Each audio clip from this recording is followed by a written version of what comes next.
Boa noite, amadas. Boa noite. Graça e paz da parte do Senhor Jesus Cristo. E hoje estou aqui mais uma vez para a gente dar continuidade ao estudo sobre o poder da unidade. Acredito que hoje a gente acaba, né? Hoje a gente encerra esse estudo. A palavra de Deus, ela é rica e infinita. Quanto mais a gente estudar, mais vai ter algo para estudar. Mas nós tivemos um tema essa semana, foi estudado na Escola Bíblica Dominical, o poder da unidade. E eu desejei no meu coração aprimorar esse estudo para que a gente pudesse estar ruminando, né, meditando nessas verdades. E isso para a gente é maravilhoso, porque o Senhor disse que a gente deve meditar nesta palavra de dia e de noite para o quê? Para fazer prosperar o nosso caminho.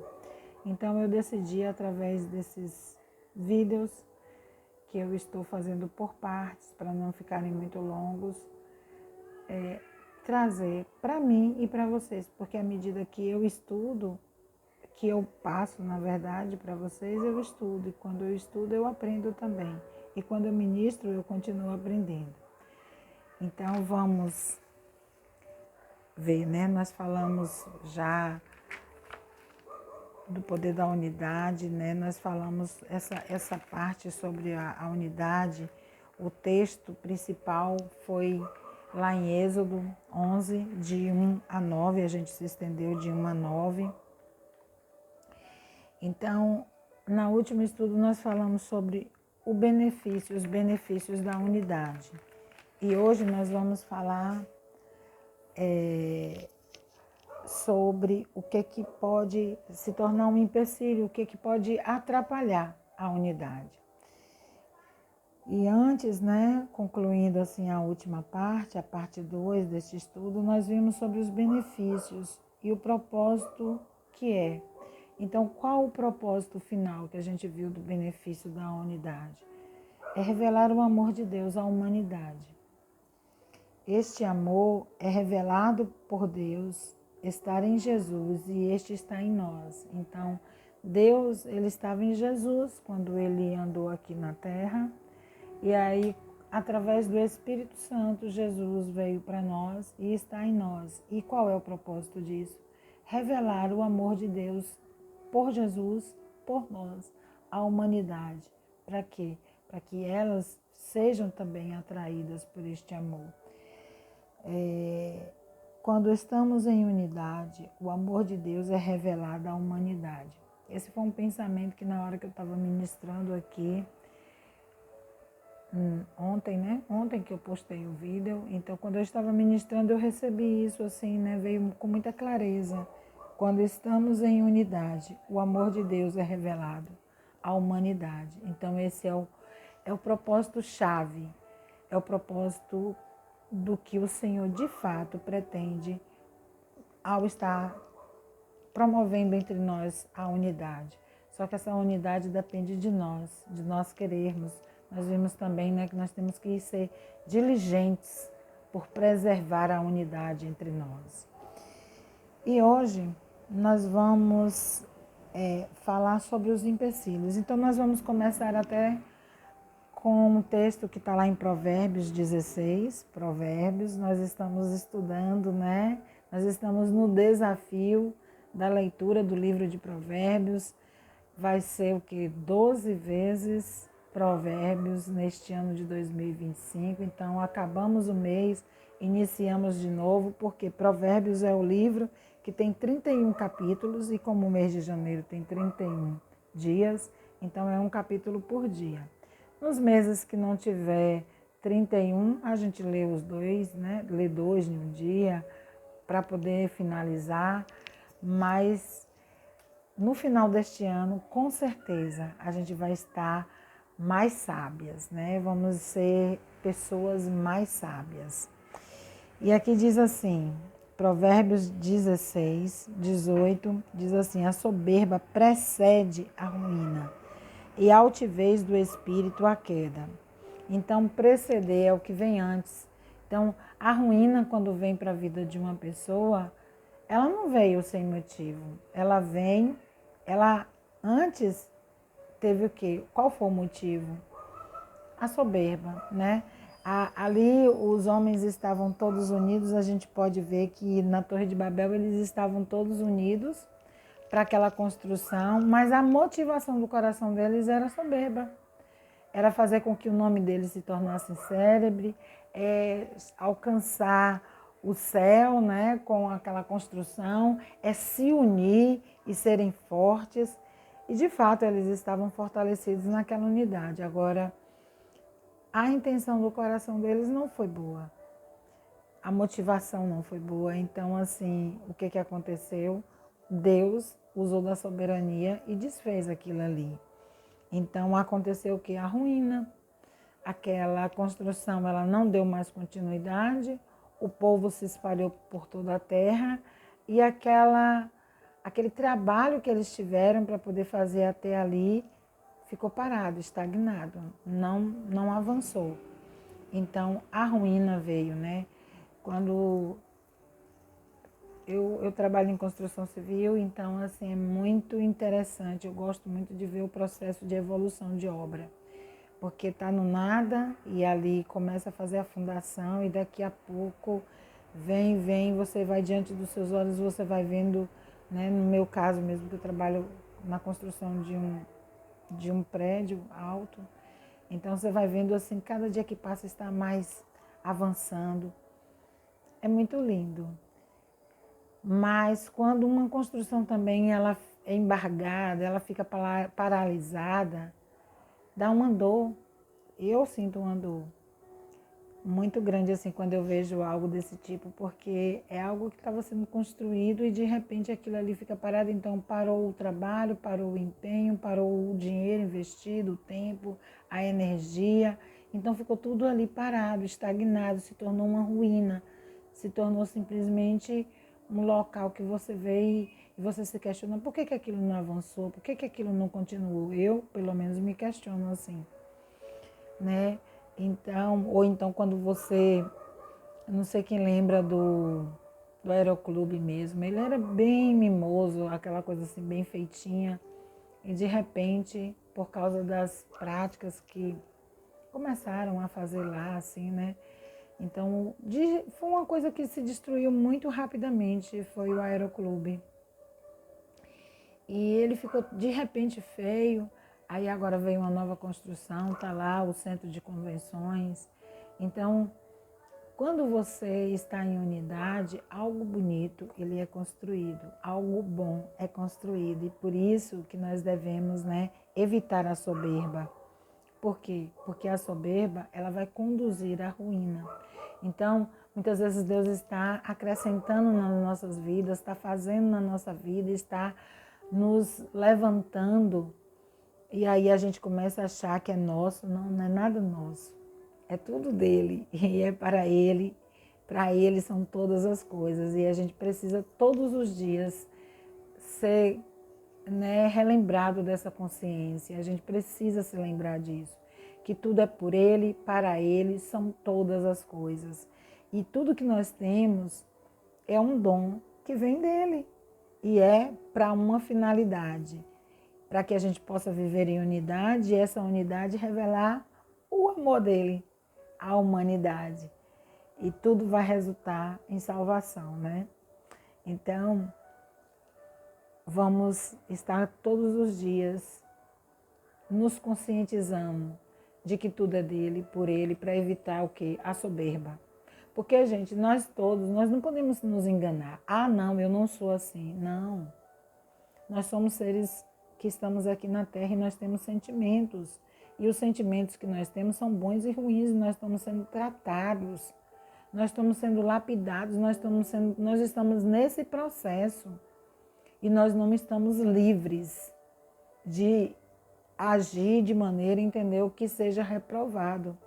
Mas o Espírito de Deus está em nós.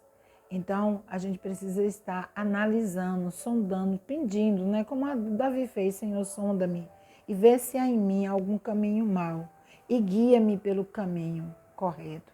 pelo caminho da justiça. Então, isso é o que nós devemos fazer. Para quê?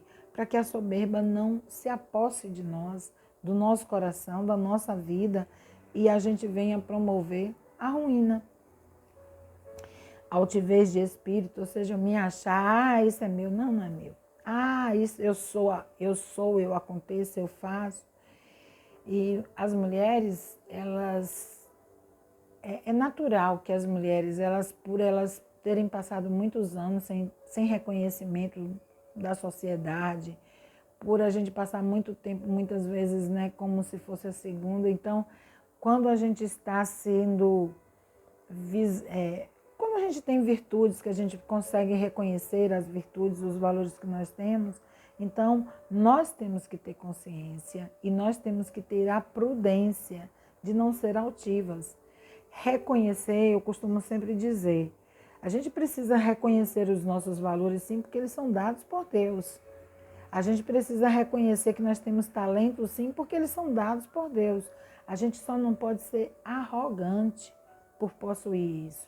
Achar que a gente é melhor do que o outro por ter certas virtudes que o Senhor já trabalhou na nossa vida. E quer saber? Quanto mais Deus trabalha na nossa vida, mais, ao invés de ficar arrogante, quem vai permitindo Deus trabalhar na vida, ao invés de ficar altivo, vai se tornando mais humilde. Por quê? Porque reconhece Deus em sua vida. E isso é um processo. A gente não conquista isso de hoje para amanhã. Vamos lembrar quantos anos a gente viveu que não era do Evangelho. Alguns tiveram uma graça de vir de um lar evangélico, de pais humildes, de pessoas, entendeu? Verdadeiramente cheios da graça e do poder de Deus.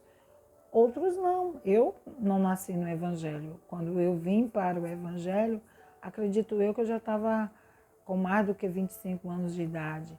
Então, assim, é uma vida que você vive de forma diferente. Então, agora nós vamos passar pelo processo, né, do Senhor, nos santificar a cada dia e desejar ser transformados por este poder.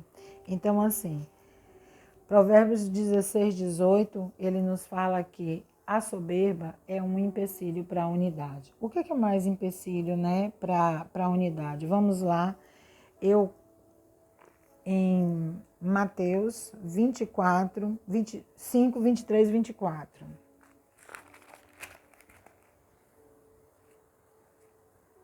Se, pois,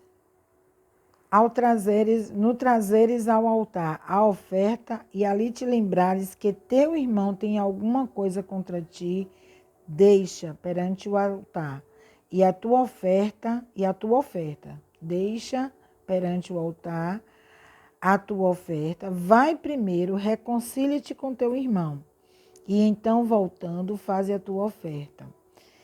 Entra em acordo sem demora com teu adversário, enquanto estás com ele a caminho, para que o adversário não te entregue ao juiz, e o juiz ao oficial de justiça, e sejas recolhido à prisão. Não é fácil, né? A gente ir a uma pessoa que ela está ofendida conosco e às vezes a gente não promoveu aquilo ali. Mas a palavra de Deus diz que a gente precisa fazer isso. Então, a gente vai ofertar uma adoração ao Senhor, um culto ao Senhor, uma oferta, porque não é somente aquela oferta que a gente coloca lá no gasofilácio. É a oferta de adoração, né? Se quando você for fazer ao altar, quando a gente vai para a casa do Senhor, a gente não é o sacrifício vivo que faz a oferta a Ele de louvor. Então, se naquele momento o Espírito Santo nos tocar e o Senhor nos lembrar que nós temos, entendeu, algo em nosso coração contra o nosso irmão, nós devemos ir a Ele. E se não, o Espírito Santo nos tocar dizendo que Ele tem algo contra a gente, que a gente deve ir e reconciliar. Eu acredito que é natural que os conflitos venham. Nós somos pessoas diferentes, pensamentos diferentes. E a gente está numa caminhada, todos em processo de transformação.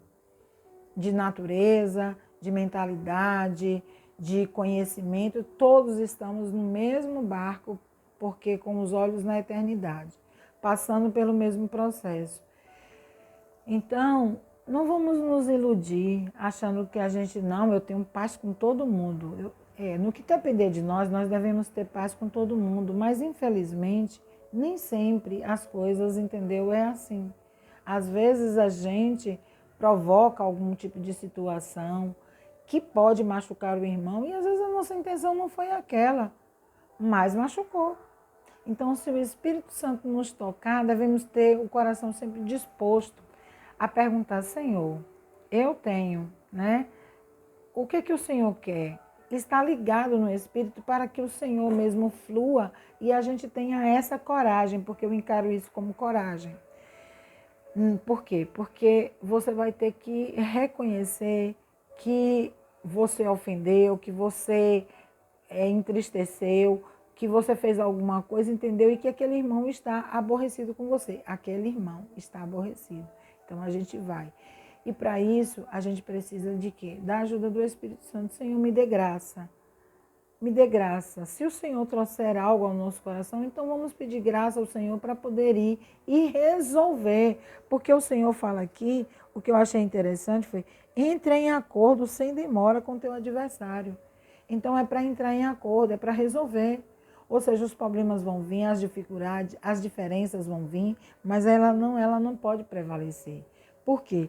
Para que o juiz não nos deixe em uma prisão. Que prisão essa, né?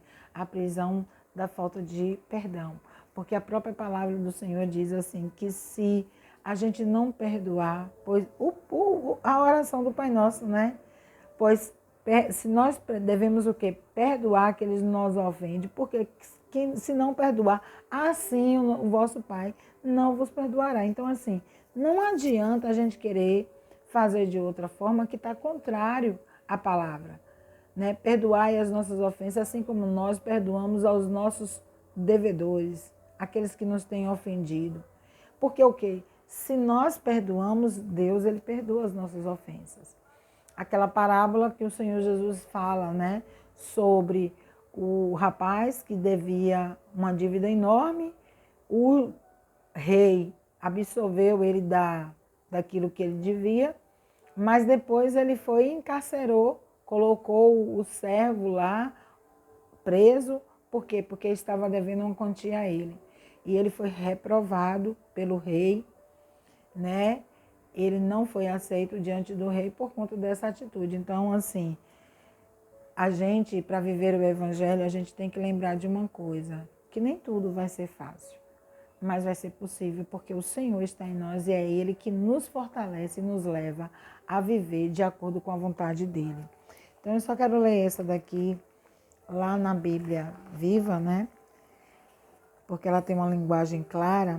Portanto, se você estiver diante do altar no templo, oferecendo um sacrifício a Deus e de repente se lembrar,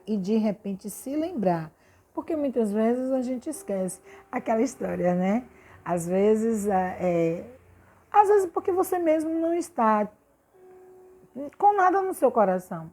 Mas se de repente você se lembrar de que um amigo, um irmão tem alguma coisa contra você, deixe seu sacrifício ali no altar e vá e peça desculpas, faça as pazes com ele. Depois volte e ofereça seu sacrifício a Deus. Chegue depressa a um acordo com o seu amigo, antes que seja tarde demais e ele arraste você ao tribunal, para que sejas lançado na cadeia como devedor. Provavelmente, né, essa pessoa vai chegar diante de Deus e vai fazer uma queixa, e aí a gente vai ficar em culpa. Então, por mais difícil que seja, esse é o sacrifício. O sacrifício que o Senhor quer é que a gente ande em comunhão, em unidade. Então, quando nós estamos oferecendo a nossa vida a Ele, nós temos que estar disposto a viver de acordo com o padrão dele e não o nosso. Amém? E essa foi a segunda parte, né? Então, no caso, para o que vai ser, o que é obstáculo para impedir a unidade, né? A soberba, a arrogância. O outro ponto foi os conflitos, né, os desentendimentos, os conflitos. E agora nós vamos ler em Efésios 4, 29 e 31, para ver mais um ponto que está falando do que seria esse. Efésios 4, 29 a 31. Não saia da vossa boca nenhuma palavra torpe, sim, e unicamente a que for boa para a edificação, conforme a necessidade. E assim transmitas graça aos que ouvem. E não entristeçais o Espírito de Deus, no qual foste selado para o dia da redenção. Longe de vós toda amargura e cólera e ira e gritaria e blasfêmia, e bem assim toda malícia. Então aqui o Senhor ele está nos advertindo de que a gente não deve deixar que saia da nossa boca nenhuma palavra, entendeu? Torpe. Palavra que não tem nenhum valor, palavras, entendeu? Que muitas vezes, aqui a palavra, ela na Bíblia Viva, ela fala sobre isso como se fosse xingamento, né? Aqui, ó. Evitem a boca suja. Digam só o que é bom e útil, aqueles com quem vocês estiverem falando, e o que resulte em bênção para eles. Não faça o Espírito Santo entristecer-se pelo modo como vocês vivem. Lembre-se que é Ele quem garante que vocês estarão presentes naquele dia quando a salvação do pecado se completar. Deixem de ser mesquinhos, irritados e mal-humorados. As contendas, as palavras ásperas e a antipatia pelos outros não devem ter lugar na vida de vocês.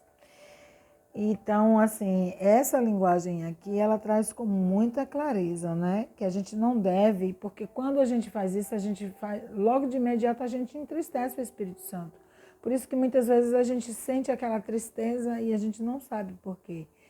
E aí a gente tem que pedir ao Espírito Santo para nos revelar se a gente entristeceu ele em alguma coisa, né? Com alguma fala. Porque às vezes para a gente é uma coisa comum, já faz parte do nosso ser, a gente age assim, a gente fala daquele jeito e sai como se fosse natural, mas a palavra do Senhor está dizendo que a gente não deve agir desse jeito, primeiramente para não entristecer o Espírito Santo com o modo de viver. Nosso modo de viver, né, ele tem que, até na nossa fala, na nossa palavra, tem que ser diferente. E nós precisamos dar lugar. Eu confesso a vocês que eu oro muito. Uma pessoa direta, ela fala e ela não pensa. Quando ela vê, ela já falou. E às vezes pode sair de uma forma que eu não programei. Eu não estudei para poder falar aquela palavra. Então, certamente eu vou ofender. E tem uma parte na palavra do Senhor que diz assim, que a resposta, né, dura suscita ira. E às vezes a gente fala muito esse texto como a palavra branda desvia o furor e a dura suscita ira. Não é a palavra, é a resposta. É a resposta branda que desvia o furor. Então, a gente pode entender que alguém veio falar com a gente de alguma maneira que não nos agradou. E quando a gente for dar a resposta, a nossa resposta tem que ser branda. Mas nem sempre nós estamos prontos para isso. Na maioria das vezes nós não estamos, nós temos que estar realmente sendo tratados, trabalhados no Espírito, pelo Espírito, para que a gente consiga, em casos que nossa ira é aguçada, a gente tem uma resposta branda para poder dar. Para que o quê? O furor seja desviado e não surja o quê? Uma contenda. Então, e isso não vai entristecer, né, o Espírito Santo. Então, a gente tem que lembrar que é o Espírito Santo que garante que nós estaremos presentes naquele dia, no dia do fim, no dia que nós não tivermos mais que estar lidando com o pecado. No dia da nossa partida, né? No dia que o Senhor voltar, é o Espírito Santo que vai garantir. E a palavra de Deus diz que o Espírito Santo nos ajuda nas nossas fraquezas. Então, o que nós devemos fazer? Reconhecer primeiramente quem nós somos. Como nós, às vezes a gente pode ser que a gente tenha aquela palavra mansinha, fale com muita mansidão, mas desperte, mas destile ali, sabe, algum tipo de malícia que ofende o nosso irmão. Às vezes uma forma que a gente fala que pode ser de crítica, que desperta a ira. Então, nisso tudo é o Senhor, o Espírito Santo que vai nos ajudar para que a gente possa ter a fala de maneira que agrade, porque ele fala assim, ó: deixem de ser mesquinhos, irritados e mal-humorados. Nem todo dia a gente acorda bem e bem-humorada, né? Nem todo dia. Então, o que a gente tem que ver? Nesse dia a gente tem que olhar, poxa, eu não estou legal hoje. E conversar consigo mesma, conversar com Deus, ouvir. Eu costumo praticar assim, quando eu não estou muito legal, me recolho, ouço louvores, prefiro os louvores alegres. Se puder, se estiver em casa, danço um pouquinho, para poder aquele mau humor ir saindo. Por quê? Porque contamina.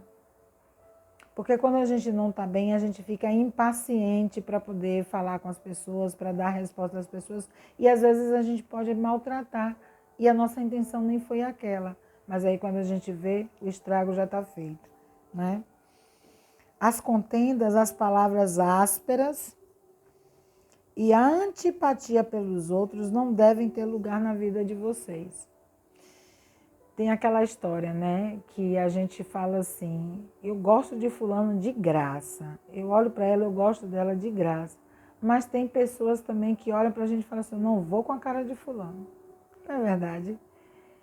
E isso é o ser humano. E ele ter que lidar com isso, ter que lidar com essas situações e reconhecer que essas coisas não nos fazem bem. Por quê? Porque elas prejudicam a unidade. Às vezes está tendo um projeto, algo até bom, mas porque não gosta da cara de fulano, não vai com uma cara de ciclano, então não dá ouvido o que fulano está falando. Por não gostar, por ter antipatia, então não dá crédito. E muitas vezes Deus está usando aquela pessoa para poder trazer algo de benéfico para a nossa vida. E aí a gente não recebe, deixa de receber, porque não vai com a cara. Porque tem antipatia. E aí a unidade não opera. Se a unidade não opera ali entre aquela pessoa, então vai acontecer o quê? Vai ficar de fora de uma unidade, vai ficar de fora da paz, da harmonia e de tudo aquilo, entendeu? Que Deus está construindo. Então nós precisamos estar atentas a todas essas coisas que podem ruir, né? Destruir a unidade. Lembrar sempre que quando essas ervas daninhas vêm para nós, vêm para o nosso coração, a gente deve lembrar sempre de tirar essas ervas daninhas e permitir que o Espírito Santo, né, nos sonde, como Davi falava: sonda-me, Senhor, e vê se há em mim algum caminho mau e guia-me pelo caminho correto. Porque aí a gente vai estar sendo diligente, preservando a unidade. Amém? Bom, aí nós agora já vimos aquilo que pode prejudicar a unidade, né? E o que nós vamos, né? Os conflitos permanecer. Então, assim, qual foi a forma como a gente pode interpretar esse texto que a gente acabou de ler? Comunicação inadequada. Muitas vezes a mensagem não é clara, a forma como a gente fala, irritada, mal-humorada, dá uma resposta dura, tem uma comunicação que muitas vezes é confusa, e aí a pessoa não recebe direito, então se torna uma comunicação inadequada. Então essa comunicação inadequada, ela faz com que a unidade não prevaleça, ela não esteja dentro. E vamos lembrar de uma coisa: uma das coisas que Deus fez para poder fazer com que a unidade daquele povo que estava construindo a Torre de Babel fosse desfeita foi a comunicação, foi na comunicação. E por isso que a Torre de Babel se tornou chamado de confusão, né? A gente leu lá que é confusão. Então a Torre de Babel significa confusão, porque as línguas foram confundidas. Então, precisamos, se a gente não entendeu, antes da gente julgar, volte, ouça de novo. Você quer ver uma coisa que é uma armadilha? Outro dia mesmo eu passei um áudio para uma pessoa e aí eu falei o nome dela, eu comecei com o nome dela e eu comecei com, assim, com jeito, com carinho. E depois eu dei continuidade da mensagem. E aí eu não escutei o áudio antes de mandar, mandei. E aí depois, quando a pessoa me respondeu, ela iria ficar, eu percebi na entonação dela já uma, não, eu vou fazer pererê, parará. Aí eu vi, quando eu ouvi meu áudio, não tinha saído a primeira parte. E aí eu peguei, passei outro áudio, não é por isso. Aí fui, expliquei com mais jeito ainda, e aí pronto, desviou-se o furor. Mas se não, aquilo pode tornar, então a gente tem que ter cuidado com a nossa linguagem, quando a gente escreve no WhatsApp, quando a gente escreve uma mensagem, quando a gente fala o áudio, ter o cuidado do que a gente está falando para o quê? Para que a gente não seja mal interpretado. Porque o Senhor fez com que o povo tivesse uma comunicação inadequada para poder separar aquela unidade, porque o propósito não era bom. Então, começou da linguagem deles, uma comunicação inadequada. Então, nós temos agora para concluir como construímos a unidade, né? Como construímos a unidade? Vamos lá em João 13, no livro, no Evangelho, escrito por João, né, inspirado pelo Espírito Santo. E aí ele diz assim, no 13, 33, 34 e 35. Novo mandamento vos dou, que vos ameis uns aos outros, assim como eu vos amei, e também vos ameis uns aos outros. Nisto conhecerão todos que sois meus discípulos, se tiverdes amor uns com os outros. Então, mais uma vez, a unidade, ela tem que ter o vínculo do amor. Lembra que eles queimaram os tijolos para que servisse para eles de pedra na construção da Torre de Babel e tinham muito betume, que servia como argamassa. Então, esse betume é o amor. Porque é ele que liga um tijolo ao outro. Eu sou um tijolo, você é um tijolo. Então, entre um tijolo e outro está ali, para ligar, tem que ter o quê? A argamassa. Porque senão fica solto. Se ficar, experimente, coloque um tijolo em cima do outro e deixe sem nada. Ele fica solto. Se construísse uma casa e que o tijolo fosse colocado um em cima do outro e não tivesse ali a argamassa para poder ligar, a casa não seria construída, né? Só se levantaria os tijolos e de repente cairia. Então, lá no texto, em Gênesis, né, 11, 8, ele fala que tinha muito, eu acho interessante, avançou para o leste, construir uma grande cidade e uma torre que chegasse aos céus. O desejo era construir um monumento para a fama deles e para que ficasse juntos para sempre. Assim, nada os espalharia para o mundo. Aqui, para isso se lançaram a fabricação de tijolos queimados para servirem de pedras e juntaram muito piche para usar como reboco. Muito piche. Então, eles iriam revestir, no caso aí era o revestimento, né? Piche é o revestimento como reboco. Então, gente, a gente precisa entender, né, que esse piche seria o amor. Aqui o Senhor fala, novo mandamento vos dou, que vos ameis uns aos outros assim como eu vos amei, e que também vos ameis uns aos outros. Assim como ele nos amou, que nós também venhamos nos amar. Nisto conhecerão todos que sois meus discípulos, se tiverdes amor uns para os outros. E a palavra de Deus diz que o amor de Deus já foi derramado em nosso coração. O que é que nós devemos fazer? Pedir ao Espírito Santo para nos ajudar a desenvolver este amor, aprender a amar. A cada dia, se a gente acha que ama, a gente ama ainda muito pouco. Mas aí a gente precisa pedir, Senhor, nos ajude a amar mais, me ajude a desenvolver esse amor, sendo sincero com o Senhor, reconhecendo as nossas fraquezas, pedindo ajuda das nossas fraquezas, sabe? E sendo sinceros uns com os outros, verdadeiros uns com os outros. Porque a gente precisa lembrar que o Espírito que está em mim está em você. O Espírito que está em você está em mim. E quando nós temos reciprocidade em um sentimento, a gente percebe, a gente sente, né?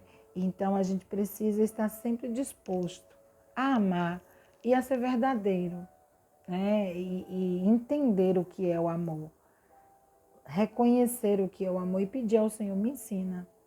Isso é um processo, é dia após dia, sendo diligente por preservarmos. E então isso é uma das coisas como nós construímos. A primeira é o amor. Comunicação clara e transparente. A gente já leu lá no versículo de Efésios 4, 29 a 31, falando sobre a gente não ter uma palavra torpe, não sair de nossa boca nenhuma palavra torpe, senão aquela que vem edificar. Então precisamos entender isso, né? Que a nossa comunicação deve ser clara, ela deve trazer clareza aos ouvidos daquele que ouve, ela deve trazer verdade. E conhecereis a verdade, e a verdade vos libertará. Então, nós precisamos ser verdadeiros, sinceros, porque quando nós transmitimos uma mensagem, a pessoa que vai ouvir, ela espera, né? É tanto que vocês verem que às vezes a gente está assim, em um ambiente e a pessoa ela confia em você, no que você está falando, você tem credibilidade, às vezes você, né, transmite isso. Então, essa é dos itens da construção dessa comunicação. Uma comunicação clara, uma comunicação transparente, que está lá em Efésios 4, 29 a 31. Humildade e perdão é o que nós acabamos de falar aqui, né? Nós acabamos de ler lá em Mateus 5, 20 e 3, 24, falando que se nós sabermos que alguém, na hora de eu fazer uma oferta, de fazer uma adoração ao Senhor, de prestarmos o nosso culto a Ele, e a gente for lembrado por Ele, né? De repente a gente se lembrar que tem um irmão que está com alguma coisa contra a gente, vá até Ele, fale com Ele, antes de fazer qualquer coisa, para quê? Para que Deus receba a nossa oferta, para que assim a gente venha não ser impedido desse crescimento espiritual. E para concluir, buscar a Deus. Quando eu estava terminando de concluir aqui esse estudo, eu achei muito interessante, porque eu vou ler, né, que está lá no Evangelho escrito por João, no versículo 17, no capítulo 17, no versículo 21 ao 23. E me chamou muito a atenção porque eu falei assim, Senhor, realmente é o propósito final de Deus. Por que a unidade, né? Por que temos que ter a unidade? Então, aqui no 21, minha oração por todos eles, 17, isso. Minha oração por todos eles é que sejam de um só coração e pensamento. Olha, Jesus estava dizendo que estava orando para que nós fôssemos de um só coração e um só pensamento, tal como eu e o Senhor somos um. Então ele estava dizendo a Deus o que ele queria para nós e comparando o que ele queria para nós como ele era para com o Pai. Então ele faz uma comparação da unidade dele com o Pai. Minha oração por todos eles é que sejam de um só coração e pensamento, tal como eu e o Senhor somos um, ó Pai. Porque assim como o Senhor está em mim e eu no Senhor, então assim, Deus estava em Jesus, mas Jesus estava em Deus. Por quê? Como era que era isso? Jesus está em Deus e Deus está nele. Os propósitos de Deus estavam na vida de Jesus. A vontade de Deus estava caminhando com Jesus, direcionando Jesus, e Jesus estava com Deus. Como? Querendo fazer a vontade de Deus. Então, isso tornava eles um.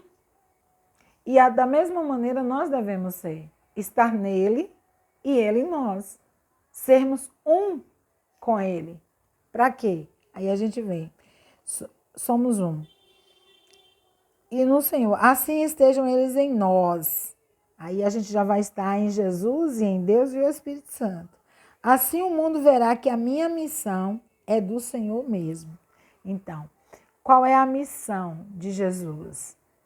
Era revelar Deus aos homens. Qual é a nossa missão? Revelar Deus aos homens. É revelar Deus uns aos outros.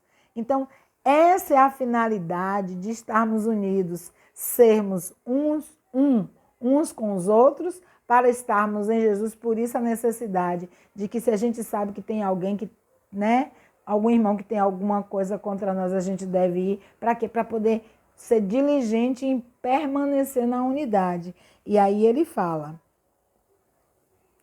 É muito maravilhoso quando você está estudando. Para que o mundo saiba que o Senhor me enviou e compreenda que o Senhor ama meus discípulos, tanto quanto me ama. Gente, é maravilhoso saber que o poder da unidade está nisso. Revelar Deus, né? A unidade, ela é para ser revelar a Deus para os homens. Revelar a Deus à humanidade. Então, eu louvo a Deus por esse, né? Quando estamos em unidade, o amor de Deus é revelado à humanidade. Quando estamos em unidade, em um só pensamento, o que é estar em unidade? Estar ligados em um só propósito, em um só objetivo, em um só pensamento. Para o quê? Para revelar Deus à humanidade. Esse é o propósito principal da unidade. Então, nós devemos, né, ter a consciência de que nós precisamos viver nesta unidade, não permitir que as raízes, as ervas daninhas da soberba, da altivez, da arrogância, da falta de perdão ou de uma comunicação inadequada venha impedir essa atuação em nossas vidas para promover esta unidade de Deus em nós. Aí, no caso agora, é eles em nós e nós neles, para que o mundo veja que o Senhor ama a nós para amar o homem através de nós. Amém? Assim a gente conclui. Foi a última parte desse estudo. Vamos continuar estudando em unidade, né, para que Deus se revele cada vez mais para nós. É um prazer servir à mesa do Senhor. É um prazer servir a vocês, minhas irmãs. Deus continue abençoando, prosperando e nos ajudando a seguir unidas, em unidade, para que seja propagado o Evangelho pelo mundo e ele se revelar à humanidade. Um beijo no coração. Amo vocês.